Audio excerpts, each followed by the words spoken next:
Assalamualaikum warahmatullahi wabarakatuh. Innal hamdalillah alhamdulillahilladzi hadana li hada wa ma kunna linahtadiya laula an hadanallah.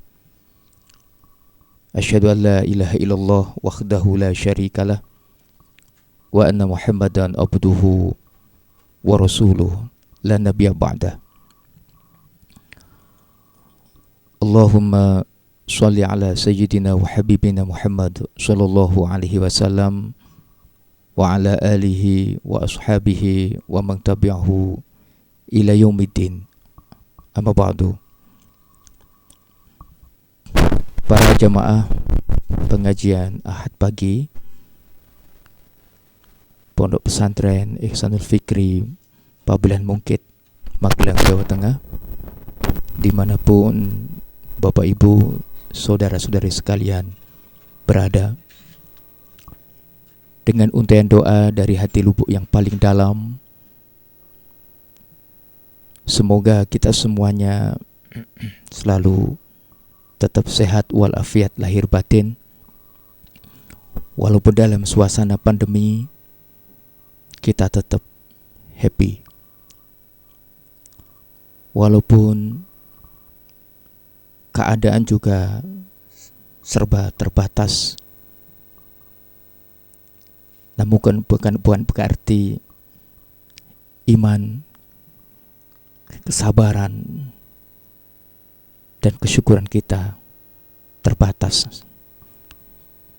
Iman, kesabaran jangan sampai dibatasi oleh keadaan apapun.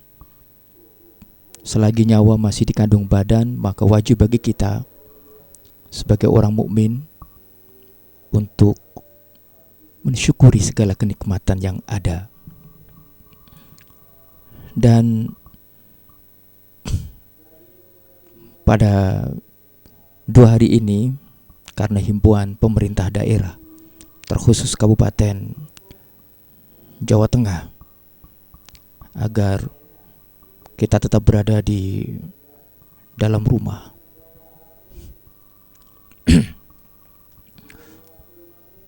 maka ya tiada hal lain yang dapat kita lakukan kecuali mencoba untuk menikmati keadaan yang ada, mencoba dengan penuh bahagia, mencoba penuh dengan hati yang bersyukur. Karena dengan menerima dan bersyukur itu adalah syarat kita tetap happy walau di musim pandemi. Toh di sana meskipun kebanyakan kita tetap kurang bahagia mungkin, misalnya karena sayuran-sayuran begitu mahal harganya. Yang terbiasa satu unting itu 300, sekarang menjadi 3.000. Artinya ada sisi-sisi atau bagian dari orang yang bahagia dalam keadaan seperti ini. Dan alhamdulillah itu adalah rezeki saudara-saudari kita dari para petani yang selama ini mereka kebanyakan merugi. Telur juga begitu membumbung tinggi, alhamdulillah. Semoga toko-toko di tetangga kita mendapatkan tambahan rezeki, sehingga tentunya kalau rezeki bertambah mereka bisa berbagi. Dan setiap orang, siapapun, baik orang beriman maupun tak beriman, tua maupun kecil, laki-laki maupun perempuan, pasti mencari, bahkan mengejar kebahagiaan. Tapi ternyata tak sedikit yang tahu dari mana kebahagiaan itu berasal. Kita melihat seolah-olah cari kebahagiaan itu sulitnya bukan main. Ada yang pergi dari rumah sebelum subuh, meninggalkan keluarganya. Bahkan ada yang berbulan-bulan, bertahun-tahun tak bisa pulang hanya untuk mencari nafkah di luar negeri. Semuanya itu dalam rangka untuk mencari kebahagiaan keluarga. Bahkan ada yang naas kembali ke rumah tinggal nama, karena ketika sedang tambang pasir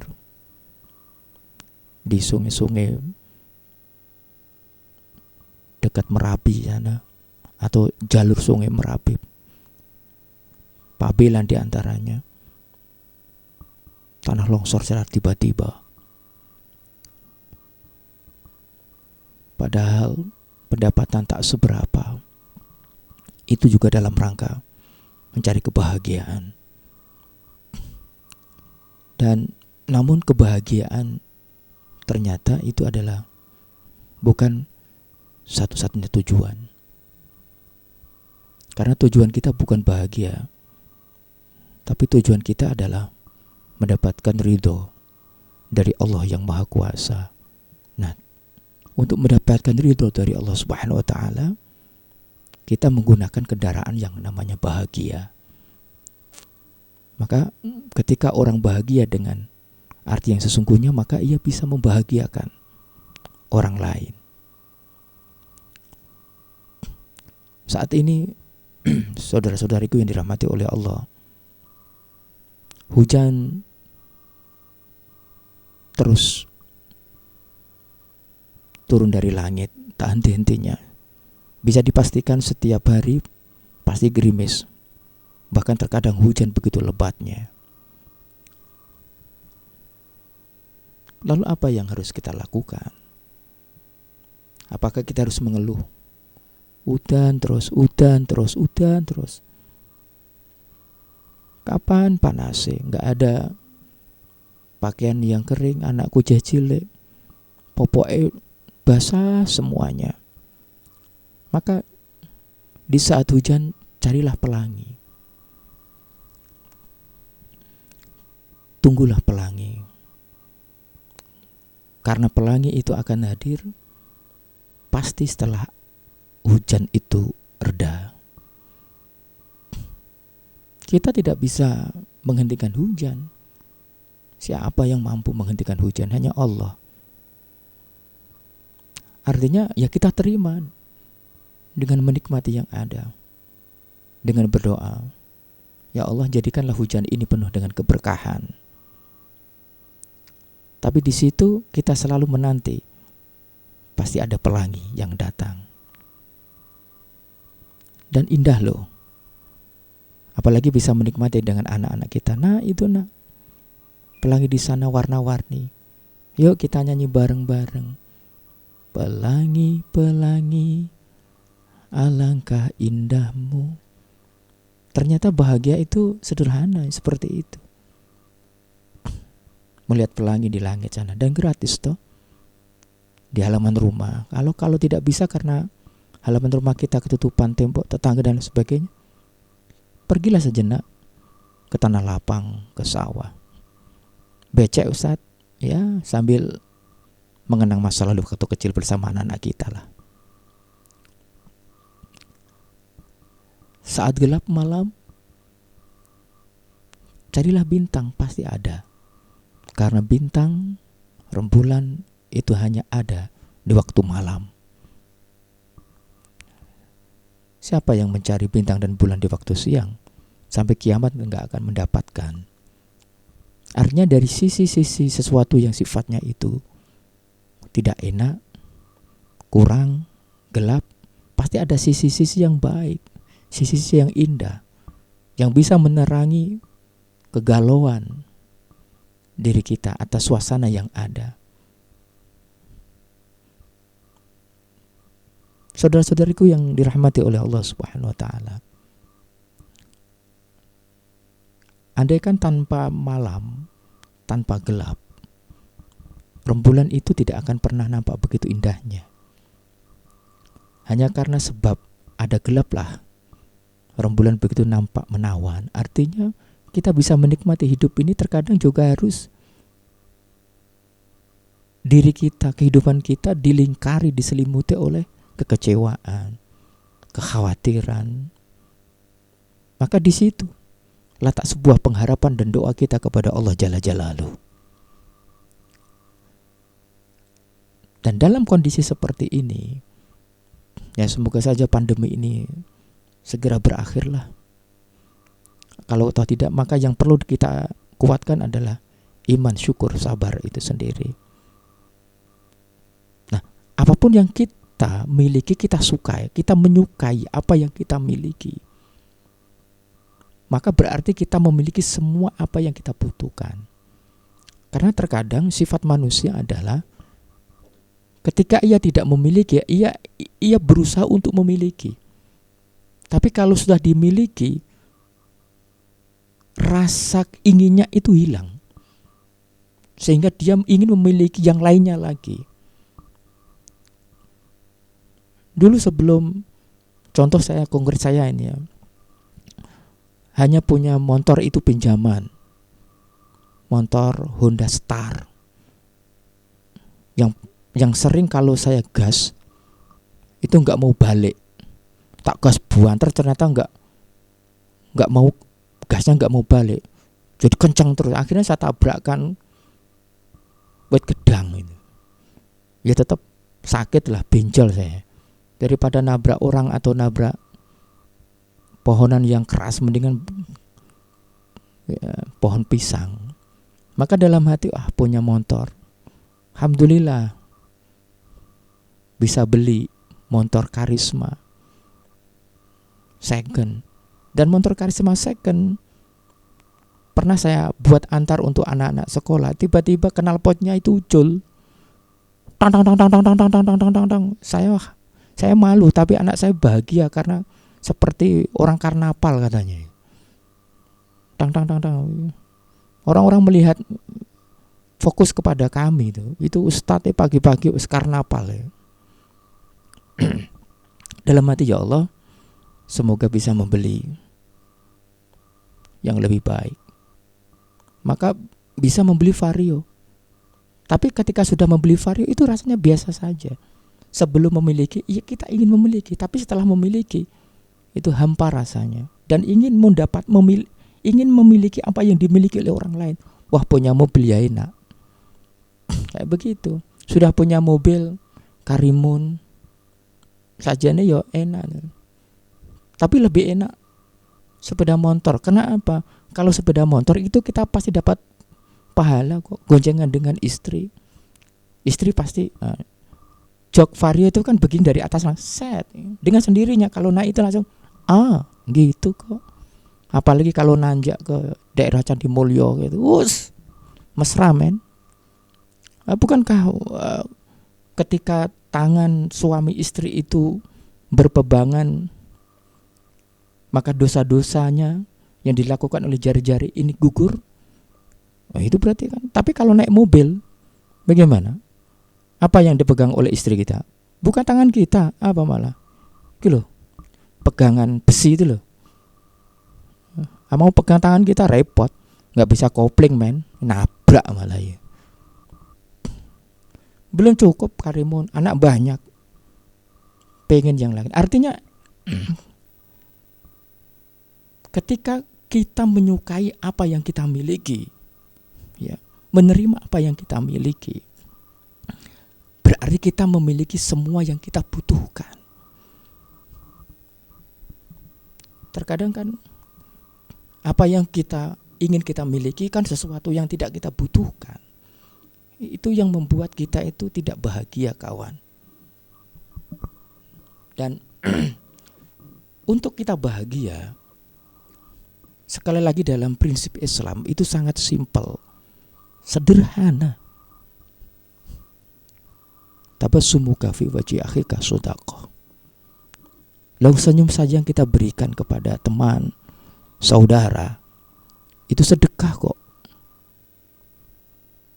Bahkan terkadang kegembiraan kita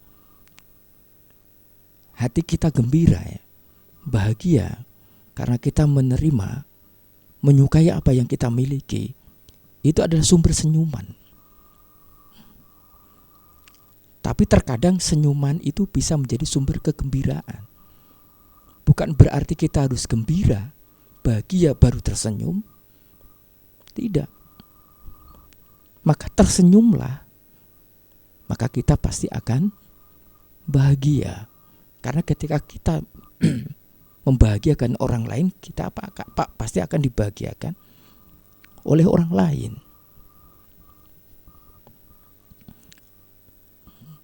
Nah, ketika kita berat untuk memberi, ya,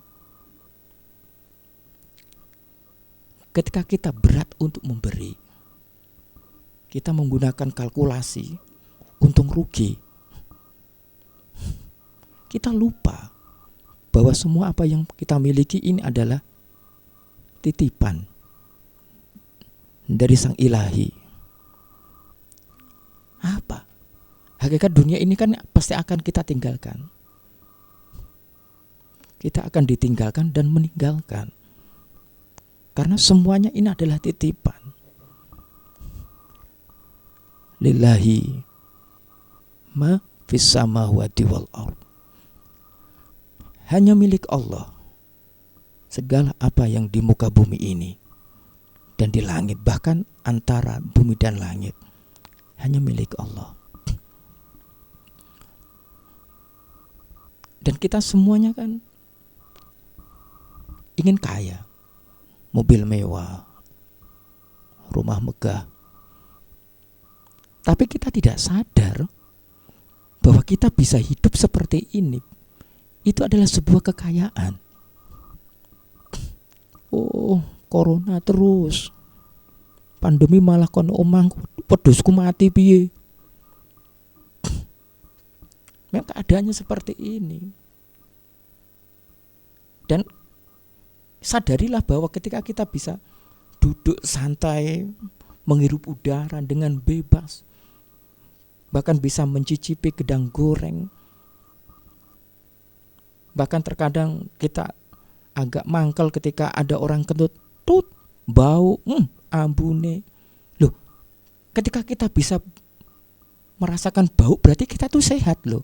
Karena saat ini berapa banyak orang yang nggak bisa bau, goro-goro indikator nggak bisa bau, akhirnya dibawa ke rumah sakit. Corona, men. Maka ketika teman Anda atau pasangan Anda itu ngentut, maka bilang aja, alhamdulillah, aku isih mambuntut, ambune gak enak. Nah itu kebahagiaan. Dan yang ngentut juga harus berbahagia. Yang ngentut berbahagia, yang kena entut itu ya bahagia. Yang kena entut, ya kalau nggak bisa kentut itu berapa ratus juta men untuk bisa kentut. Tapi ya kentutlah pada tempatnya. Jangan di sembarang tempat, kalau kentut dadut-dadut.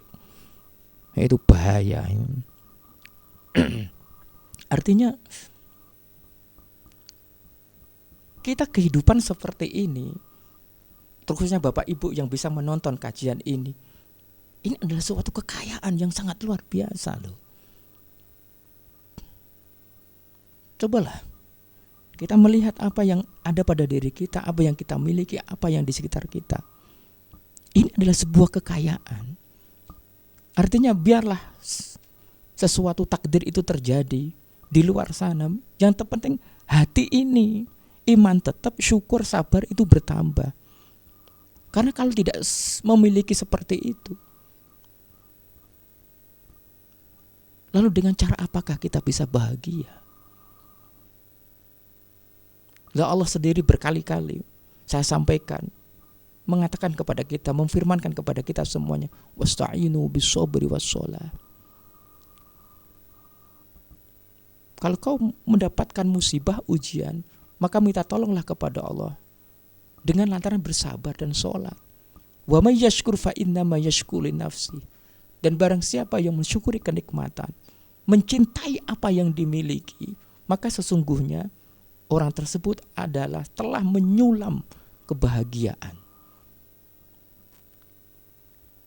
Yang kebahagiaan tersebut tidak hanya dirasakan oleh dirinya sendiri, namun juga oleh orang-orang yang dicintainya. Dan saat ini terkadang kita kan dihantui oleh sebuah ketakutan rugi. Wah, aku nek ngene aku rugi ya. Aku rugi waktu ya. Aku rugi tenaga. Aku wis rugi tenaga, wis rugi waktu, masa aku rugi duit. Kadang kita dihantui oleh rasa kerugian. Ingin bantu tetangga, wah rugi aku. Kono gak tau bantu, aku bantu terus rugi. Bukan kawan. Bukankah hidup kita ini adalah sebuah keberuntungan?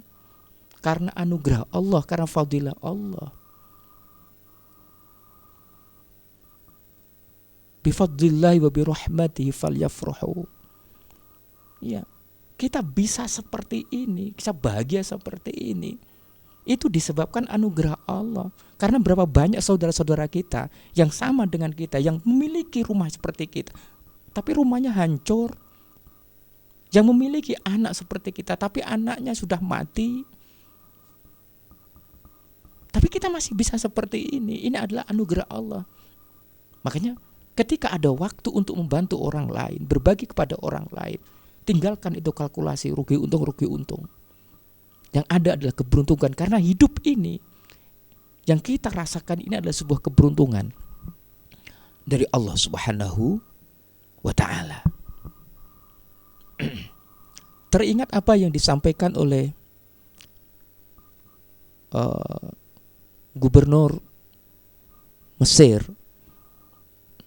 yaitu Abdullah bin Amr bin As. Dia adalah salah satu sahabat yang dikirimkan ke Mesir untuk menjadi gubernur di sana.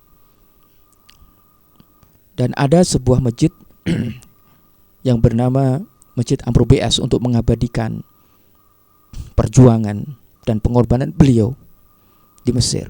Dan masjid ini Masya Allah di bulan Ramadan sangat syiar sekali. Banyak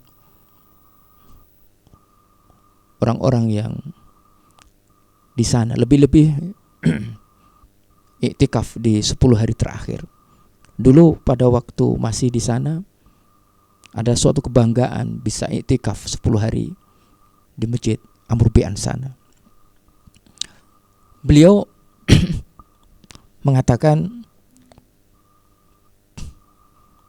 khamsu khisalin man kunna fihi sa'idad dunya wal akhirah.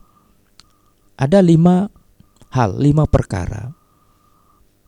Bagi siapa yang bisa melakukan ini, menjaga ini, perkara ini, sa'idah, maka dia akan berbahagia dunia dan akhirat. Dan 5 hal ini tidak membutuhkan tempat yang khusus, tidak membutuhkan biaya, dan tidak membutuhkan spesifikasi tertentu. Siapapun bisa, siapapun kalau mau itu pasti bisa. Dalam keadaan apapun itu bisa. Lebih-lebih kita di masa pandemi ini, terkhusus 2 hari ini. Yang pertama adalah ayazkura la ilaha illallah Muhammadur Rasulullah. Yang pertama adalah berzikir, banyak-banyak berzikir. La ilaha illallah Muhammadur Rasulullah. Yang kedua, wa idza tala bi baliyatin qala, tatkala mendapatkan musibah dari lubuk hati yang paling dalam, dia berkata inna lillahi wa inna ilaihi raji'un wala haula wala quwwata illa billahil aliyil azim. Wa idza u'tiya ni'matan, yang ketiga, tatkala dirinya dikasih kenikmatan oleh Allah, qala alhamdulillahi rabbil alamin. Wa idza ibtada'a fi syai'in au fi amalin, tatkala dia akan memulai pekerjaan apapun, qal bismillahirrahmanirrahim. Dia mengatakan bismillahirrahmanirrahim.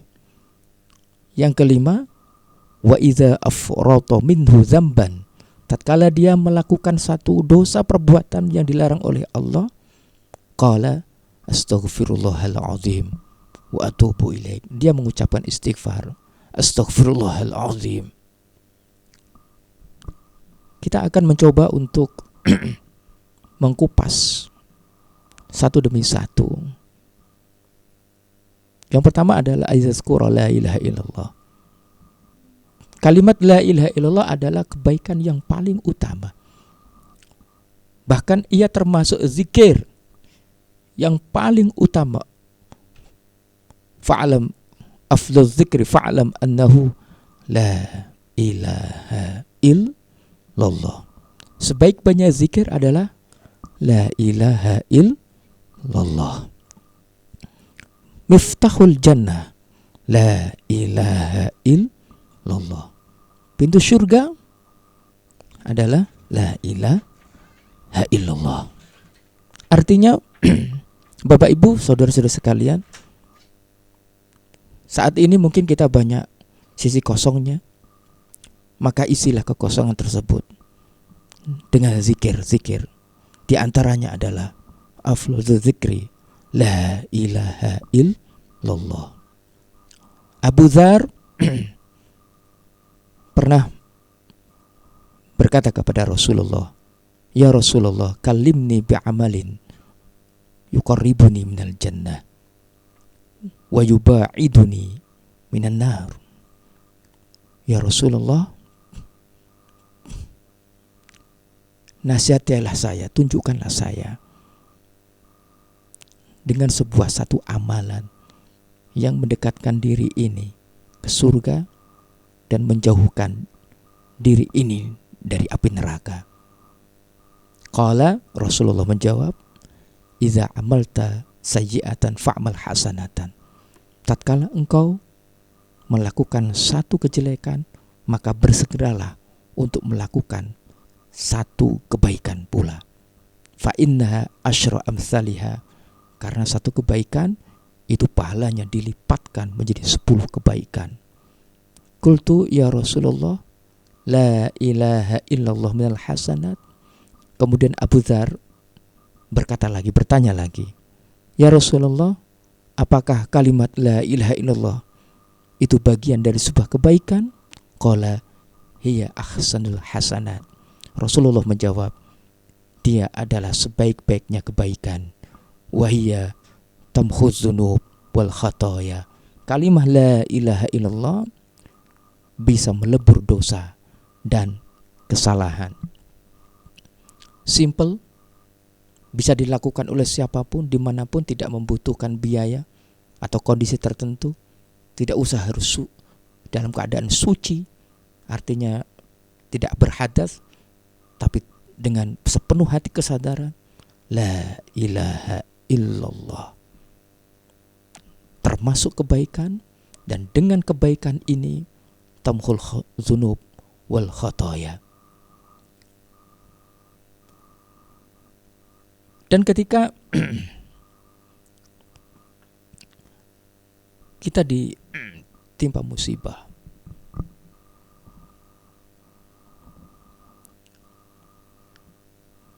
maka dianjurkan untuk mengucap innalillahi wa inna ilaihi raji'un wala haula wala quwata illa billah.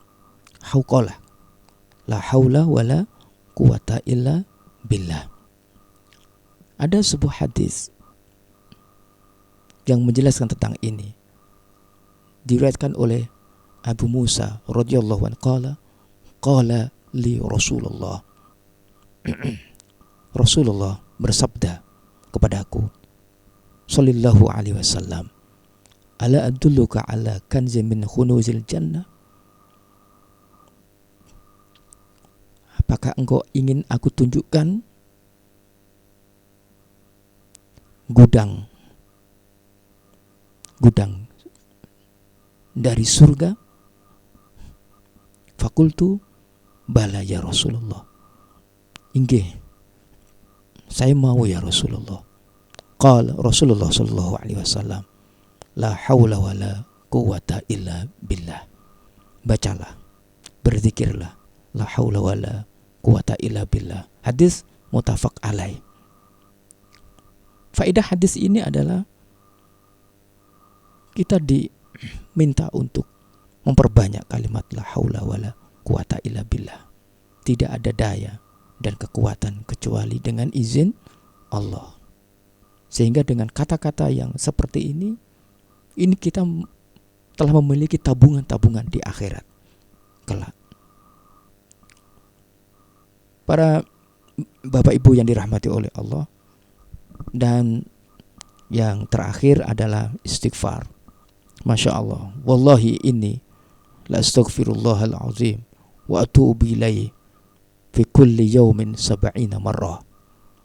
Rasulullah beristighfar setiap hari itu 70 kali. Lalu bagaimana dengan kita yang banyak dosa, banyak hina, yang tak pantas masuk surga? Maka tiada lain di waktu yang senggang ini, agar kita tetap happy di musim pandemi, banyaknya waktu kosong kita isi, kita penuhi kekosongan ini dengan banyak-banyak istighfar kepada Allah Subhanahu wa taala. Dan ada istighfar kalimat istighfar yang paling utama, yaitu sayyidul istighfar. Allahumma anta rabbi la ilaha illa anta khalaqtani wa ana abduka wa ana ala ahdika wa wa'dika mastata'tu wa a'udzu bika min syarri ma sana'tu abu'u laka bi ni'matika alayya wa abu'u bi dzambi faghfirli fa innahu la yaghfiru dzunuba illa anta. Ini adalah sayyidul istighfar. Dan bagi Bapak Ibu, kalau memang kerepotan, enggak apa-apa, istighfar saja. Astaghfirullahaladzim, astaghfirullahaladzim. Fakultu astaghfiru rabbakum innahu kana ghaffara yursilis sama alaikum midrara wa yumditukum bi amwali wa banin wa yaj'alakum jannatin wa yaj'alakum anhara. Bapak Ibu, demikian yang dapat saya sampaikan. Kurang lebihnya mohon maaf. Yang penting kita tetap happy apapun yang terjadi, sehingga dengan kebahagiaan di hati ini kita bisa membahagiakan orang lain, dan disitulah kita pantas mendapatkan kebahagiaan dari zat yang menciptakan alam jagat raya ini. Al-afu minkum, hadanallahu wa iyyakum. Wassalamualaikum warahmatullahi wabarakatuh.